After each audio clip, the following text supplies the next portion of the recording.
5, 6. Domestic abuse is sadly nothing new. But now that Britain is in lockdown, there are fears the number of victims may be rising. To the outside world, Rachel Williams and her husband Darren looked like any other couple. But for 18 years, Rachel was physically and mentally abused. When she tried to leave him, he shot her before later killing himself. She says she worries that women in lockdown are now in danger.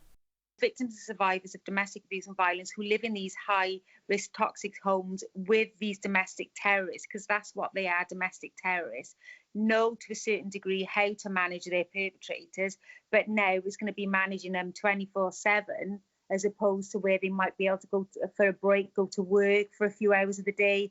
Last year, 1.6 million women in England and Wales experienced domestic abuse. Since the lockdown, the UK's National Domestic Abuse Helpline has seen a 25% increase in calls, and the number of visits to its website for information has increased by almost 150%. One of the tactics of control that is used by the majority of perpetrators is to isolate a woman, to cut her off from friends and family and prevent her accessing forms of support that might help her. So in the time of lockdown, though, that isolation becomes more intensified and yet more exaggerated. Police say women and men facing abuse at home during the lockdown should report it, and they will act.